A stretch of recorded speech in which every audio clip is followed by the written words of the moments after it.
Honesty, passion, experience. It's Timberwolves Explosion, hosted on the sportstuff.com. And now, your host, Paladino Joey.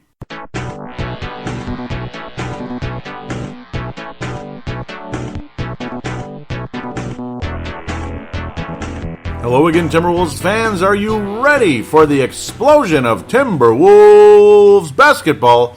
I'm your host, Paladino Joey, or Joey Awajan. Timberwolves Explosion is available on the sportstuff.com, iTunes, Stitcher, and Double Twist. A pleasure to be back on board once again today. It's been quite a while, actually. It's been 5-6 weeks or something since the last episode. The Timberwolves season was wrapped up. We talked a little bit about the playoffs. I ranted a little bit about Garnett's constant beef with the franchise. Yeah, I think you get the idea. You know, Garnett's the best player in franchise history and all that, but I don't know. I think the Wolves treated him better than Garnett might want to give credit, but it is what it is. I can't just keep going on and ranting about it, I suppose. So this is episode number 200, which, unfortunately, this is not going to be a major production, like in terms of, wow, episode number 200. We're going to reminisce about this and that. We'll reminisce here and there. I might throw a little bit of that into State of the Timberwolves, which is probably going to be the next episode. In fact, there's about a 99% chance that will be the next episode. So it'll kind of be like a belated 200th episode going into the State of the Wolves, because this is kind of like catching up, the postseason and everything, a little pre-draft conversation. Me and Marcus, the forecaster, doing some research, looking at stuff the other night here, just recently, and just ongoing conversation during the course of time about some of the guys out there. It's not going to be the most in-depth coverage of all time, because I got a feeling, the more you watch these players, I kind of think the Wolves are going to trade the pick. But for who and what, that's kind of hard to say, because, there's, no way to get any information out of these guys. I mean, they're bunker mentality down there. Plus, they just want to catch up, rant about one of the top prospects in the NBA draft as well. So that's going to be the first segment, kind of Wolves and draft conversation. Second segment, catching up with the playoffs, if you can call it that. Previewing the finals, that's about it. Otherwise, you know what, I don't really, as Greg Popovich once said to a reporter, I don't have much to say. I don't. You know what? I'd be watching them and I just turn it off. For one, I don't want to see Curry's constant histrionics after every bleeping shot. I mean, if you're not sick of watching that, I don't know. Maybe you just like immature attitudes and immature activity. I guess. But you know what? I guess more power to you. If that's what you like, go ahead and watch it. I get tired of watching that. Plus, I get tired of watching 30-point games and such. Entertaining Game 3. Okay, let's skip that to the second segment. There I go, jumping ahead. So, boy, I'm going to get a quote from Marcus the Forecaster here. I guess it's going to be a 3-segment show, because there'll be fan interaction, third segment. But I'll get to Marcus now first, because let's just get to it now. I'm going to try to see what I was talking about first. I was saying how, the second round of the playoffs and all that, conference finals. Marcus was saying Boston is sad, man. This is sad. And, of course, that was in the first round.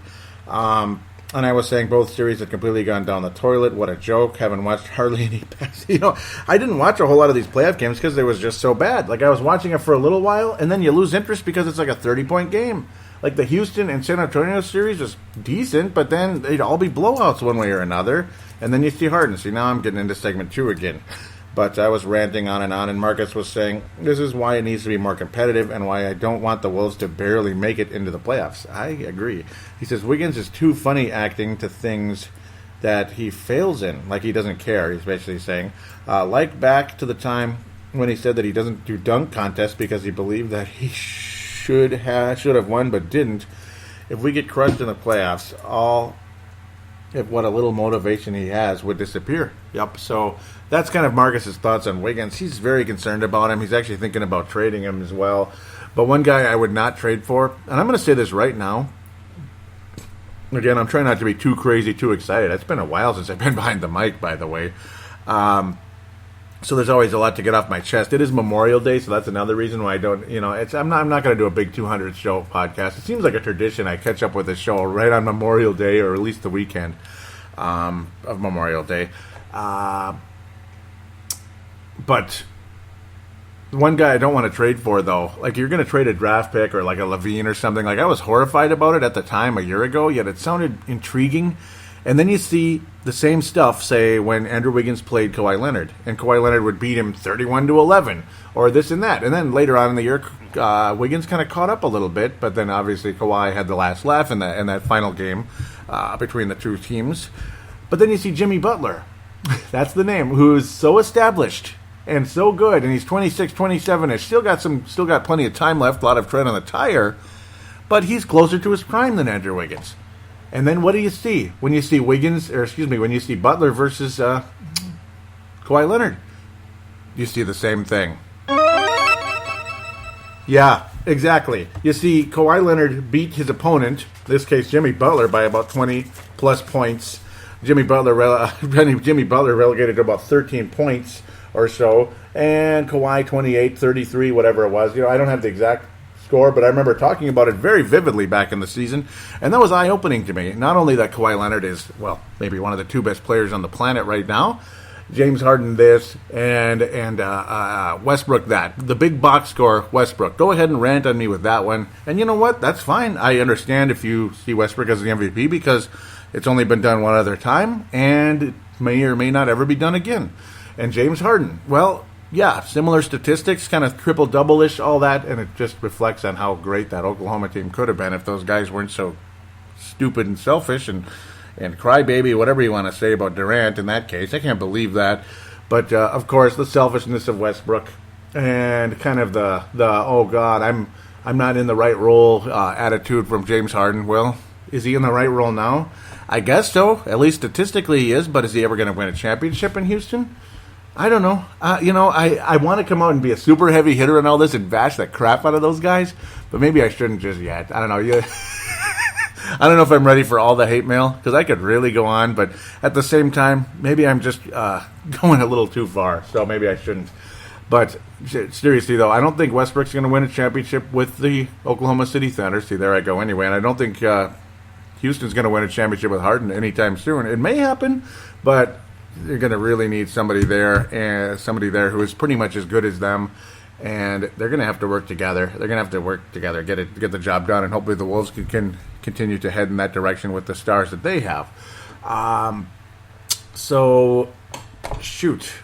don't want the Wolves to trade the farm for Jimmy Butler for that point coming in here before we get into the draft conversation. I don't want to give up the pick and all that for Jimmy Butler. Like, maybe if it's like you have to match salaries, so I don't know. It's too tough a situation. I don't think the Wolves should go after Jimmy Butler, and I'm afraid of the possibility of them doing that.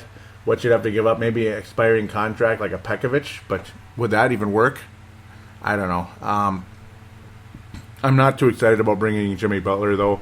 You'd cancel out Wiggins, I got to think, or God knows. And do you really want to do that right now when Jimmy Butler got beat just as badly by Kawhi Leonard when he's like 5 years older than Andrew Wiggins? Is that smart, or is that not really smart? That's my question coming in. I pose a question to making that move. A lot of you out there that love it. Ricky Rubio, I'm not married to him, and I don't think the Wolves need to be either. Chris Dunn needs to show a lot more coming in, and that's where Marcus brings his thoughts into the draft, obviously. I don't have exact quotes here. Now, he likes Thomas Bryant. That's kind of a sleeper, semi-sleeper that could be second roundish. The Wolves maybe trade up to get him sometime in the draft. Maybe a trade down majorly and wind up with a pick in the 20s or something. And look at Bryant there out of Indiana. Intriguing. Right now, the consensus pick at number 7, because the Wolves moved down a spot because Philadelphia moved up to 3. The Wolves wind up with number 7. The consensus pick is Jonathan Isaac out of Florida State.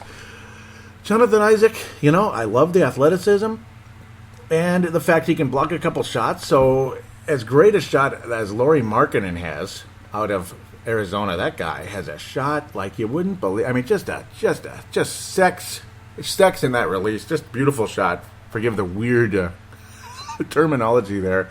But the guy it's just the most sexy, beautiful shot you've ever seen. And again, I'm not looking at him that bad like that, but just a wonderful, silky smooth jump shot to his game, but there's no defense. I mean, zero. Is that the last thing the Wolves need, or is that the last thing the Wolves need is like zero defense? Jonathan Isaac brings some defensive presence. Not a whole lot necessarily. He's more of a weak side defender. He's not a man-on defender. Plus, at 6'11", he only weighs 205 pounds. Are you kidding me? 205 pounds? Geez. Yeah. The lucky part is, though, he does have a frame that appears to be, appears to have a chance to get a bit bigger. He's not, like, going to be stuck necessarily at a skinny guy. But when you see what Jonathan Isaac brings, like a nice little middle, kind of a mid-range shot, some three-point shooting and all that, and some block shots, not Mr. Shot-blocking machine, shot-blocking force. Well, you already have that in Gorgui Dieng, right? So, mid-range shots and some shot blocking, you already have Gorgui Dieng. So, I don't know, that kind of cancels things out for me. Even though you'd love to see somebody pair up with Karl Anthony Towns, I think you're looking more at a center if you want to help Karl Anthony Towns and move Karl over to the four. Me and the forecaster, again, talking about that again last night. Forecaster is obviously the former co-host of the show. I'd like to have him on all the time. I wish I could. But it's just one of those things where we couldn't ever get together. It just drove me crazy. And, yeah, it did put a strain on our many-year friendship that started back in, 99 or so, when we were just about a year out of high school in my case. So, shoot.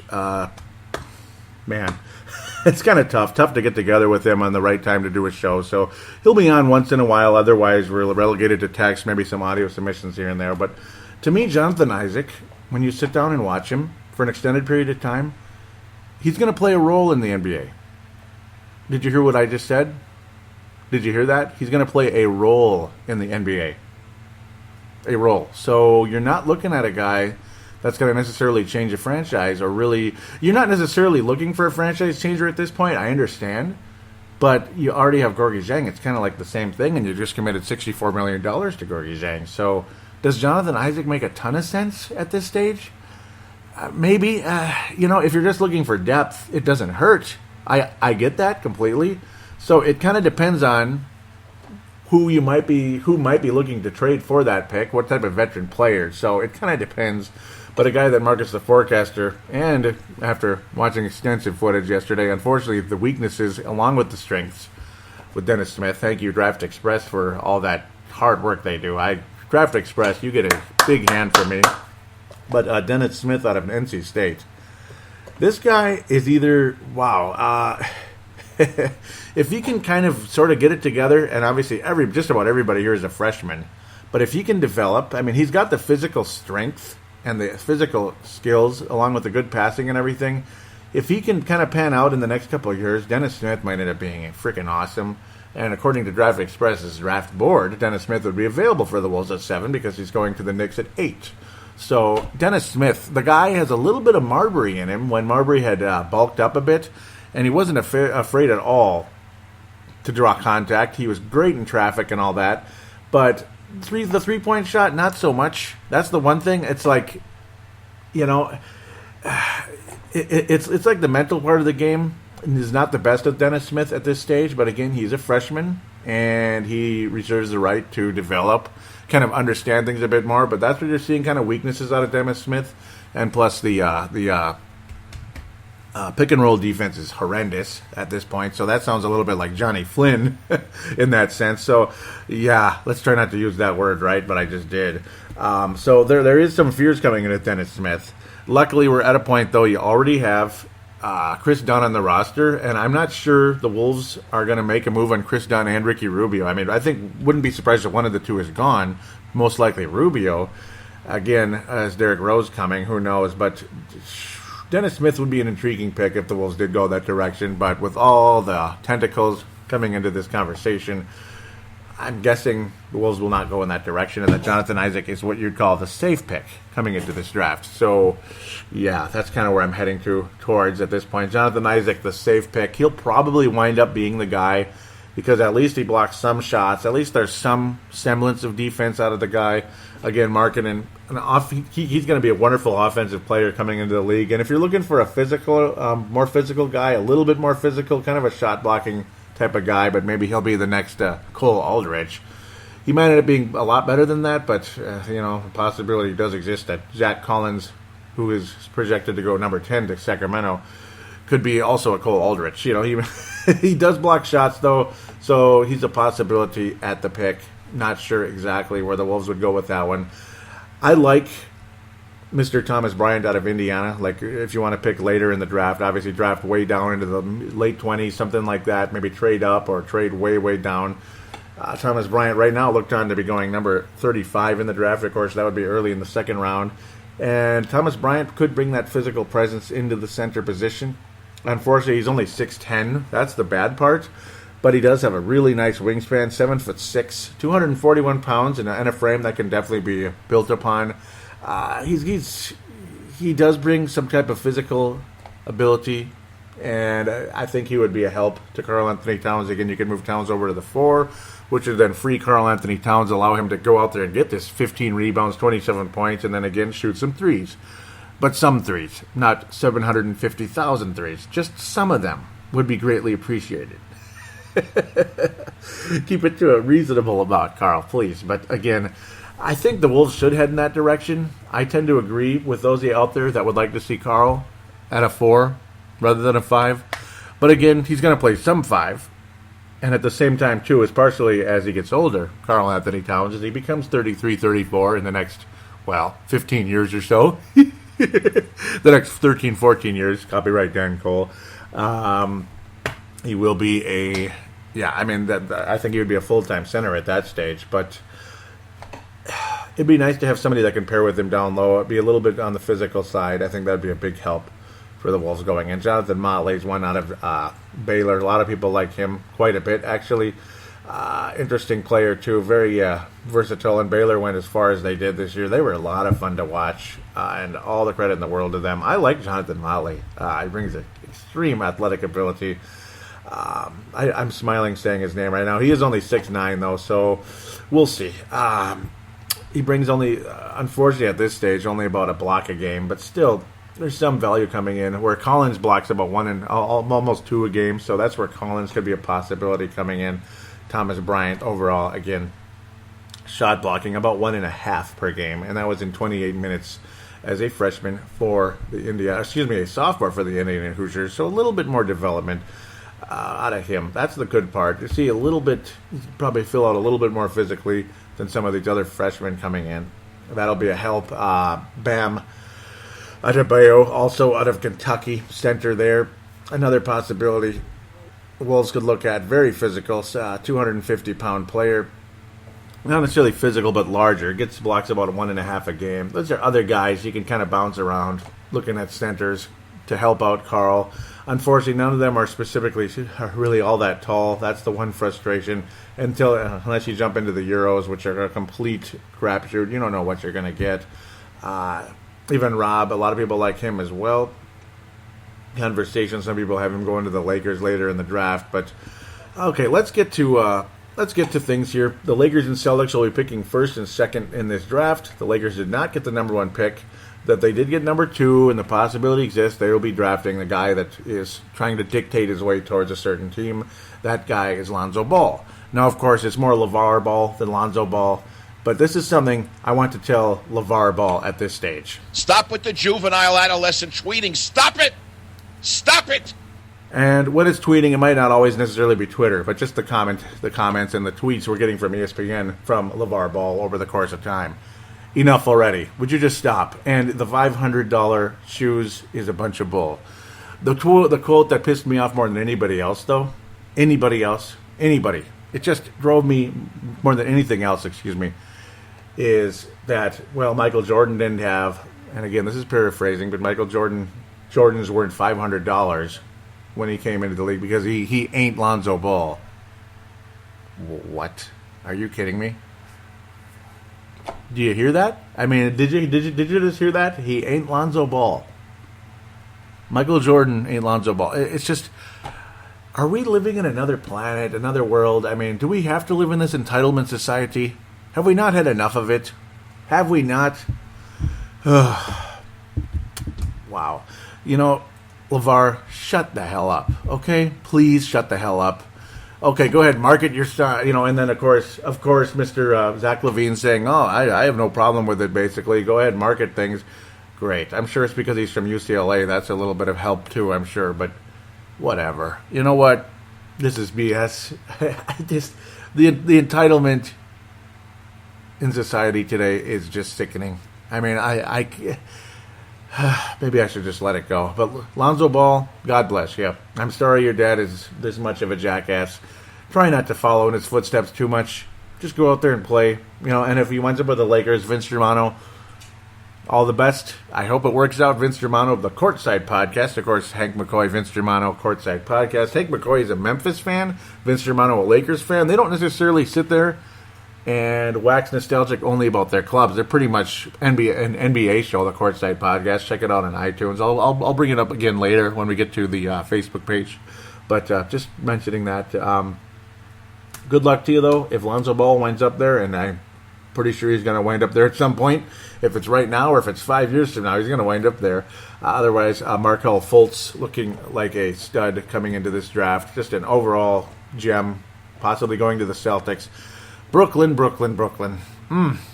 What the hell were they thinking a couple of years ago with these draft picks and all for old guys hoping for the best there? Boy, did that not work out.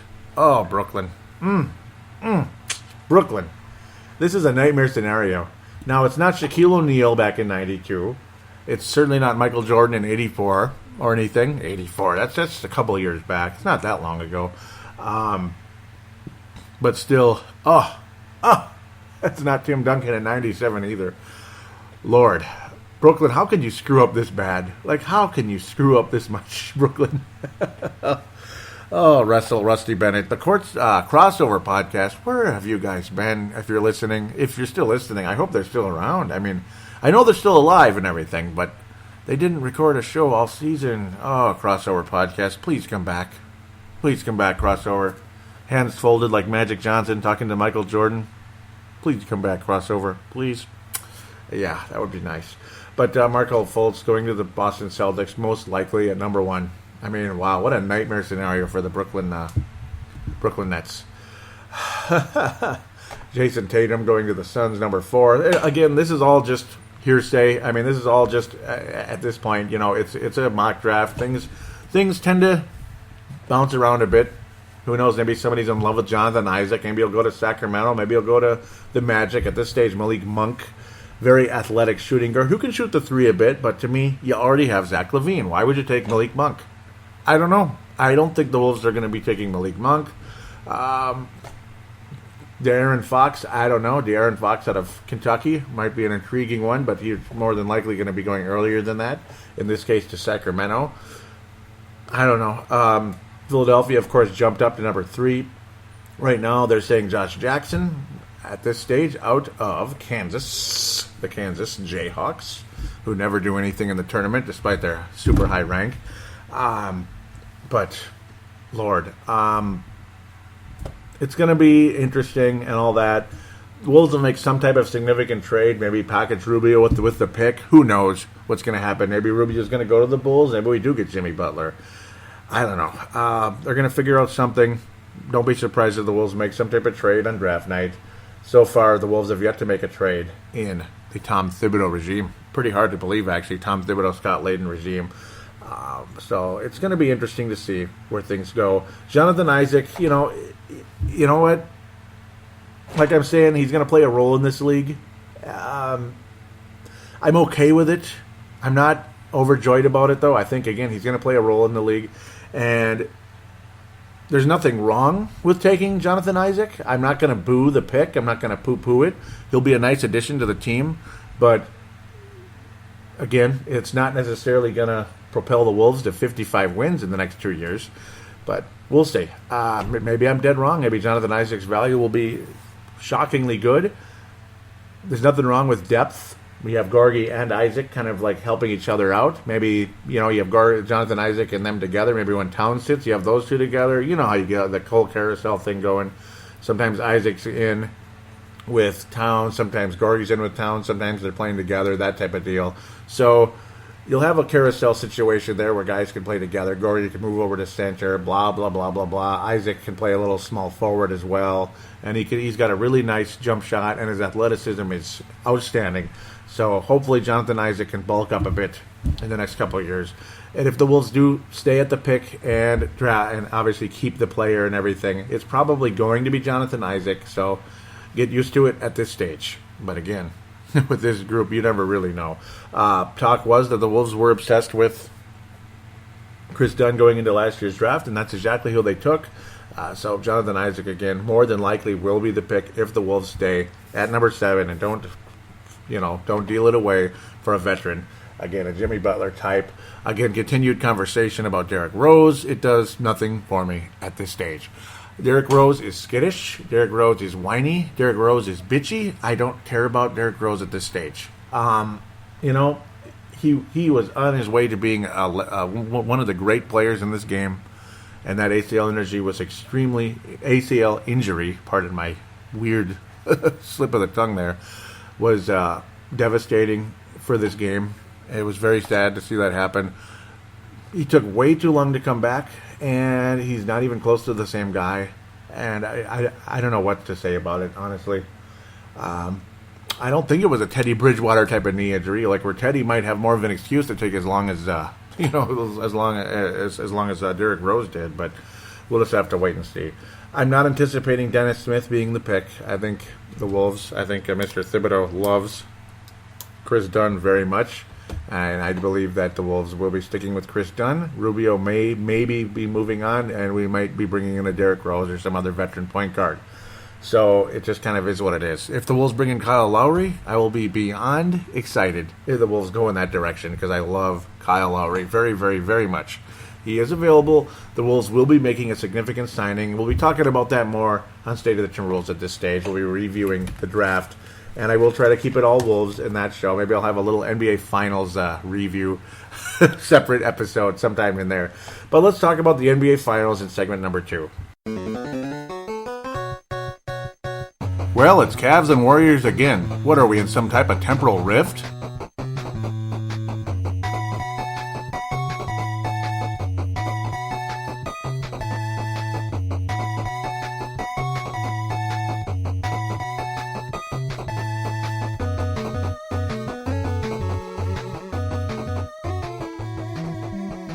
Well, we're back here on Timberwolves Explosion. Time to talk about the NBA Finals. Are you excited? Well, you might as well be, because we are in a temporal rift. It's official. We're stuck in a temporal rift, and it's going to take some type of magical change in something we do. And we don't know what it is yet to change this collision course that's been going on for the last 3 years.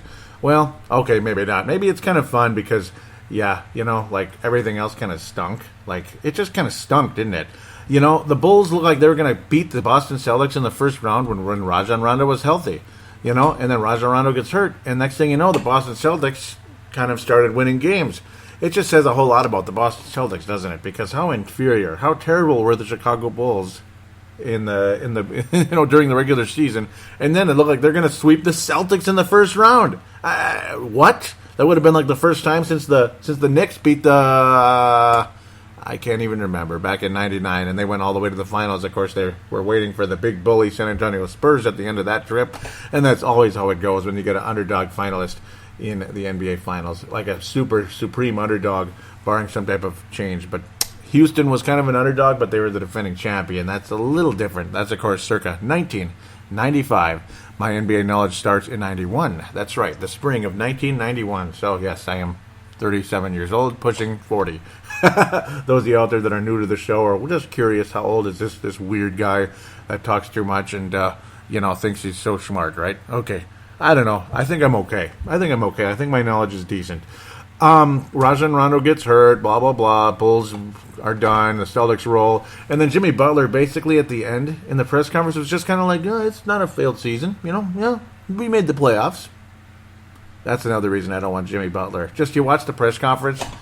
I don't want the Wolves anywhere near this guy. I mean, I don't want Jimmy Butler. I don't care how good he looks when he's playing out there.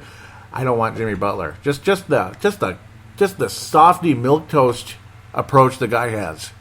In that press conference, it was like he wasn't pissed off at all the way his team quit against the Celtics when Rondo got hurt.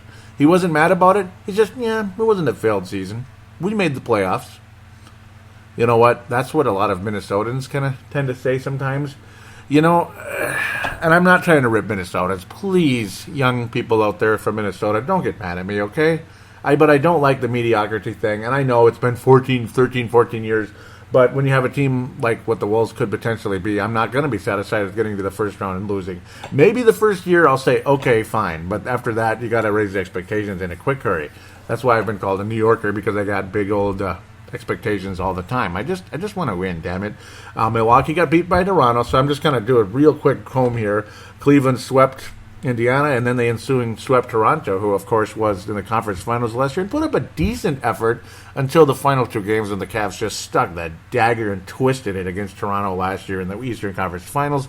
Kind of what happened with Cleveland and Boston this year. The Cleveland Cavaliers, well, there was no faux, as the late Moses Malone once said years ago with the 76ers in 83. The faux, where back then there was only 3 rounds. It could have been faux to the finals, but Boston was able to squeak one out. Nice clutch shot by Avery Bradley in game number 3 in Cleveland, Ohio, after the Cavaliers just tore the crap out of the Celtics. It's particularly game 1, but after that, game 2, not so much either. And it didn't help that Isaiah Thomas was hurt, so it is what it is. The Celtics, though, yeah, well, after a couple of lottery picks the last 2 years, and I mean top 3 picks, it's time for the Celtics next year to raise their expectations. Come on now, Boston. Raise their expectations here. You got the number 1 pick in the draft. Hopefully they bring in the right guy. And what's his name? Markelle over there. Yeah, that is how you pronounce it. Markelle Fultz out of Washington there. Yes, sir. Washington to Boston. Most likely to pair up with the Avery Bradleys and the Isaiah Thomases of the world. Isaiah Thomas, wonderful little season for him and the Celtics. Able to get to the number 1 seed, but unfortunately was not meant to be in the conference finals. Cleveland earning the right to play in the finals once again by torching everybody, lighting them up big time. On the other side, yeah, Memphis and San Antonio. I don't know why the Spurs got to 6 games, but of course, old Fizzywig, Coach Fizdale of Memphis. You know what? He's a really good coach, and congratulations to Hank McCoy on having him. It's too bad your guys are getting older. I think Pau Gasol should go back to Memphis for like one final season and call it a career. I think Mr. Ginobili is probably done, unfortunately, and it kind of is what it is. He played very well, though, the last couple of years. Remember how we all thought he was finished after the way he stunk so bad in the 2013 finals and the playoffs most of the way. Nice renaissance for Mr. Ginobili, but this is probably it for Mono, and that's kind of sad, but it is what it is. Spurs' effort against Golden State was not good, but hey, it doesn't help when a stupid mother bleeper. Okay, look at me going ape shit here. Pardon me, my French there.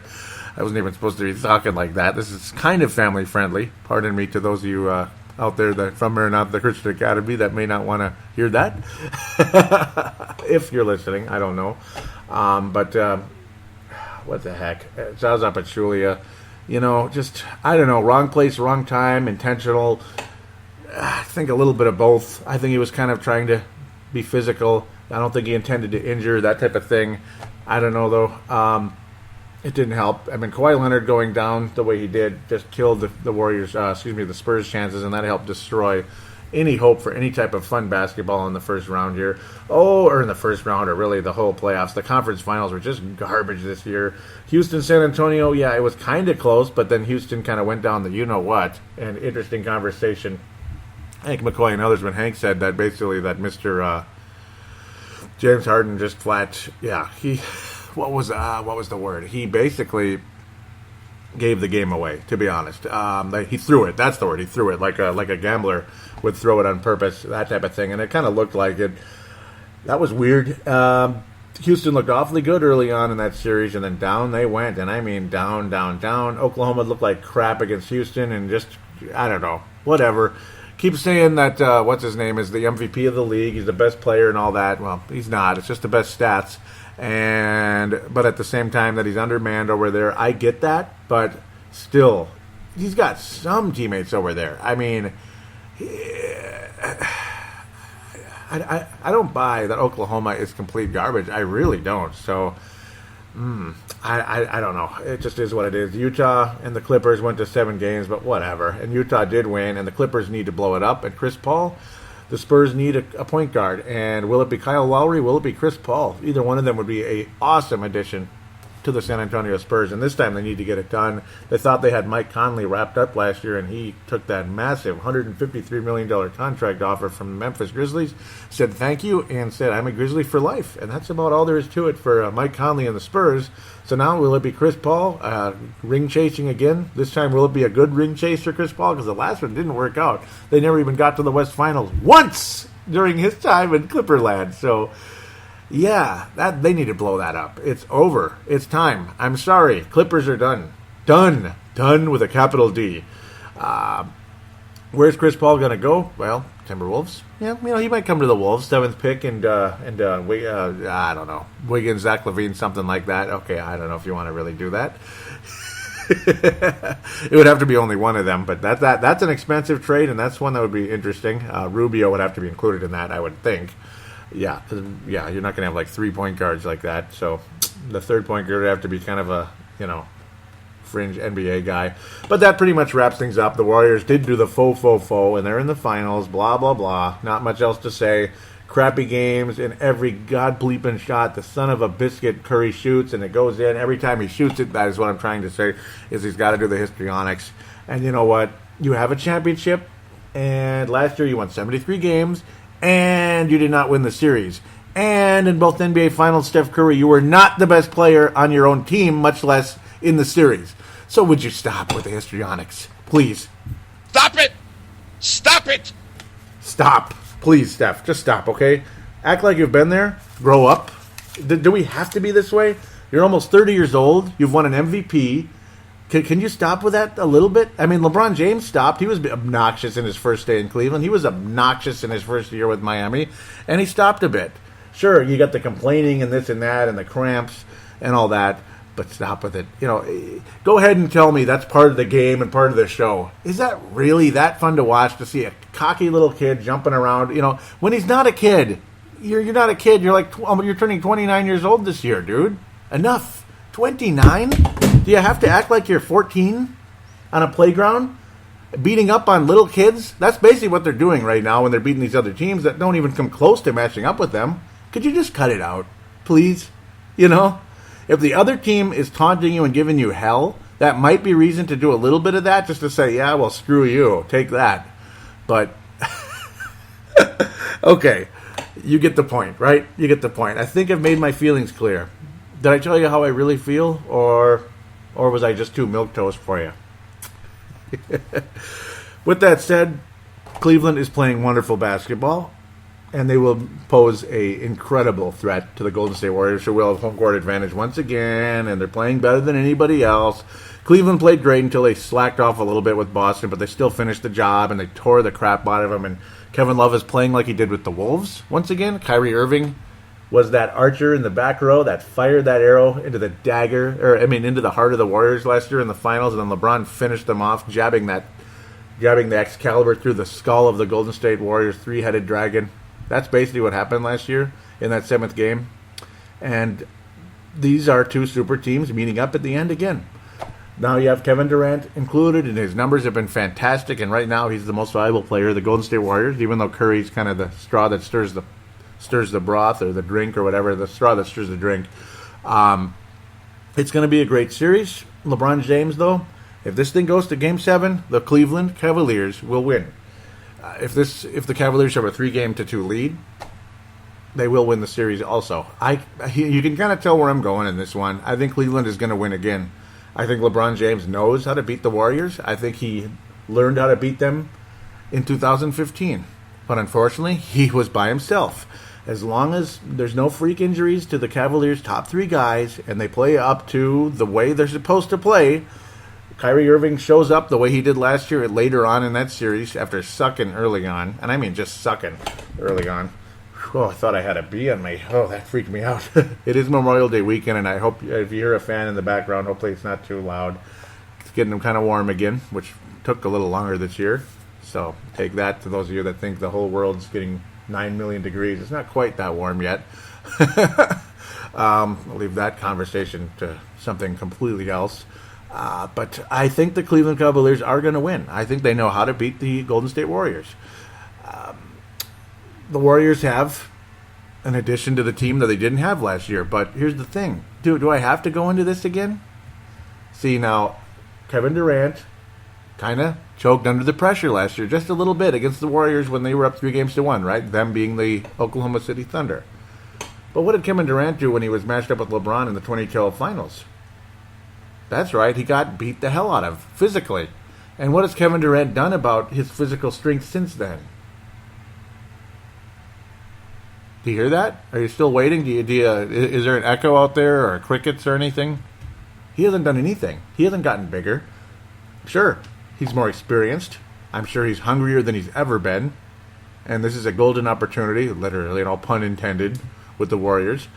And the Warriors probably will get one more championship out of this group, but I think that's about it. And if they do win this year, I think that's about it.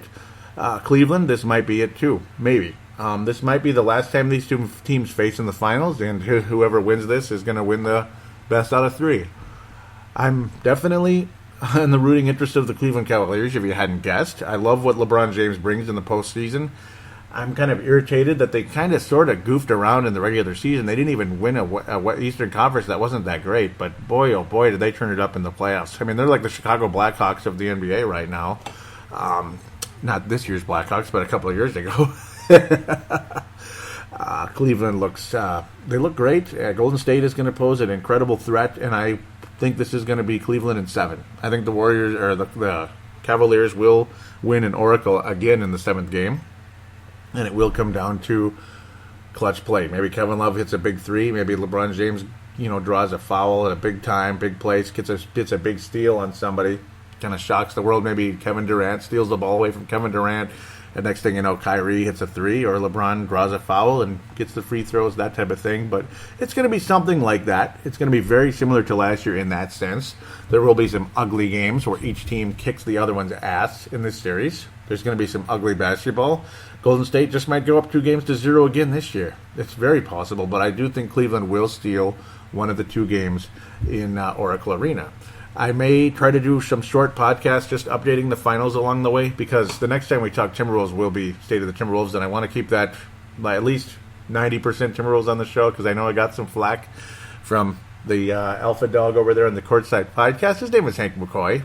He was a little bit annoyed that I turned it into almost like a LeBron fest, in the second segment. It was a long NBA Finals review, and I know. It's just I was kind of keeping up with things, but what I probably will do this year, guys, have a show dedicated to the NBA Finals and then go all in with the Timberwolves and State of the Wolves. So, again, I apologize to those of you out there that may have been a little annoyed with that. But it is what it is. Cavaliers will win the series in 7 or 6. I'll go with 7 at this stage. 6 would be more ideal. It's for the Cavaliers, I'm sure, because going into Oracle again in Game 7 is going to be hard as hell to win. But LeBron James knows how to win Game 7, and give him credit. He's changed so much from his first day in Cleveland back in the day, where LeBron James in a 7th game in the finals on the road is like, yeah, right, they'll lose by like 25. He'll fall apart. And just because they would lose Game 6 at home in a situation like that, like they did with the Celtics. So kind of is what it is in the past. But luckily the past is the past for LeBron James. Cavaliers in 7 in the NBA Finals. It's going to be fun. You're finally going to see a real series here. And it sucks that we had to wait the whole month of May to get there. But we're going to see a great series right here, right now. With that, we'll close things and get to fan interaction and wrap up this episode of Timberwolves Explosion, the 200th episode, believe it or not.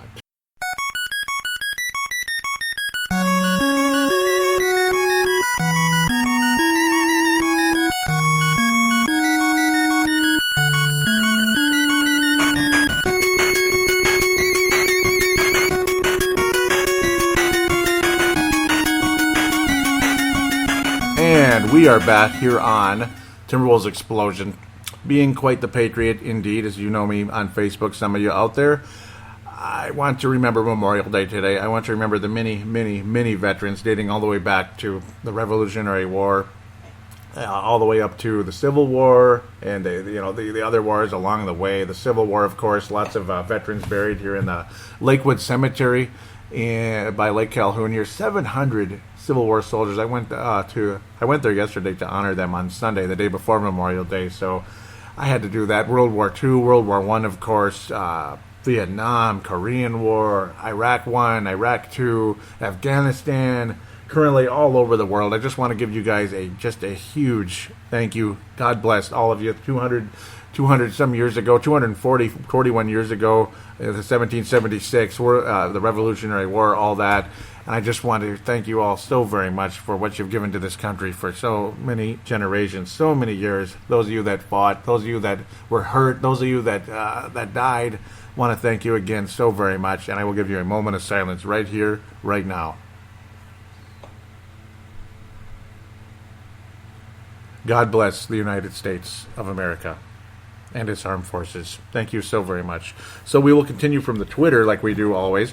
That's at Wolves Explosion, at Wolves Explosion. Going to give a quick shout out to Flip's Army out there. Flip's Army is a Facebook page. Please give that a like. Wonderful in-game conversation during the whole postseason, during the regular season with the Wolves, and hopefully the Wolves in the postseason next year, off-season, whatever it is. Give that a like, a follow. Join the conversation there. Thank you again, Trevor Wickerin, for allowing me to post links to Timberwolves Explosion on that page. Thank you again so very much. So, I want to thank Vince Germano, Tanae Wilson-Brown, and Levi Wilson-Brown so very much for retweeting episode number 199 where I said Garnett talks more. I want to thank you guys so very much for retweeting. You guys are such an integral part to this show, and I just want to say God bless you. Thank you so much for all you've done for the show over the years. Vince Germano says, always, brother, nobody covers Garnett like you. And he was saying how, here it was. He was saying, listening to some Wolves Explosion, which is, of course, Wolves Explosion, because Timberwolves Explosion doesn't fit at Wolves Explosion, while dinner is cooking, #Garnett. And thank you very much. And I asked him if he liked it, and he said, always, nobody covers Garnett like you. And then, yes, sir, which is a Joeyism, if you want to call it that. So that pretty much wraps things up, other than a few likes and follows and all that along the way. I want to thank you guys that did follow. Thank you. That's awesome. I want to appreciate that. Leo Sanchez, a few others. Here's this one, Timberwolves FR. Okay, France. Welcome aboard. And nice look there. New era, new look with, again, the lime green. Hopefully we can stay away from the Seattle Seahawks colors. That would be appreciated greatly. I'm trying to follow some people back right now. Might as well, because, it's only fair, right? That's how I roll. I'm a fair guy. So there it is. That's Twitter. Let's get over to Facebook. It is facebook.com/Timberwolves Explosion, because this time it does fit, because there's no limit. Facebook.com/Timberwolves Explosion. All this information will be in the show description on iTunes, Stitcher, and of course, Double Twist. Thank you again very much, all of you out there. I posted the recent episode. No comments there. So just because it's quiet. When it's the off season, it gets real quiet. Where is the visitor post? So I know Vince Germano posted at least one. Oh, wow, it is only one. So, but thank you, Vince. It's worth its weight in gold. He says, hey, mate, 2 things. I really hope Thibs isn't serious about being interested in Derrick Rose. I just think you guys have enough at the point with Rubio and Dunn. And that's, and I don't want Derrick Rose. And if we bring Rubio back, it's not going to kill me. Nope. And I think Dunn will continue to improve. As he says, Dunn will be a big improvement next season. Secondly, I'm keen to know your thoughts on the Wolves pick. Who would you be looking to take at that pick? Do you draft for need or take the best player available? Cheers, mate. Best player available at this stage. Of course, you want to look at need, but you got to take the best player available. And if you have too many at one position, hopefully you can get some type of trade, even in the summer if need be. Dennis Smith might be the best available. Gosh. I kind of think they're going to take Isaac, though, Jonathan Isaac. That's kind of where I'm thinking, and I'm not against it. I'm not jumping up and down out of my chair about Jonathan Isaac, but I'm not like, oh, either, though you know how it always is. There's always some Paul George type of player that's taken 14th, and then you're just like, come on, man. But at least it's not like the number 4 overall pick with Wesley Johnson, and then Paul George is taken way later in that draft, and others along the way. Just don't want to remember 2010 or 11, anything involving David Kahn. What a POS. God almighty. So the Timberwolves Explosion Facebook page has been awfully quiet lately. I understand Tanae said not too long ago that he hasn't had a day off since whenever, and that's forever. I forget if he messaged me or was it on Twitter. I don't know what happened. I swear I must have read it somewhere. But he was saying he hadn't had a day off since February. I can relate a bit. I've had a crazy busy schedule, but not quite as bad as Tanae's. That's harsh, Tanae, and God bless you, man. He said it somewhere. Damn it. he was saying that's why he hadn't been able to call in and comment all that much. Just tired, working like a madman. I don't know where that is. It must have been some type of message somewhere, so I apologize. I hope, but Tanae, thank you again very much. I'd like to hear Tanae's takes, though. Maybe a little draft, like who you'd like in the draft, or if it's before, if it's after, to comment about the pick or the trade we made or whatever it is coming up. Maybe rant and rave about the Warriors and Cavaliers too. I know a lot of you are cheering for the Cavaliers, and thank you for joining on board. And it's not because I'm not a bandwagon Cavaliers fan. I'm a full-on Wolves fan, but I like LeBron James, and I have a rooting interest in the Cavaliers, and I really do not like the Golden State Warriors. I don't like the way they carry themselves, and even more reason to not like them is the way Kevin Durant, kind of choked against them last year and then joined them. Like, really? That's lame. That's really lame. That's a loser's lament right there, as far as I'm concerned. You know what? It's a free world. It's a free country, free world, free league, whatever. You can go wherever you want in free agency.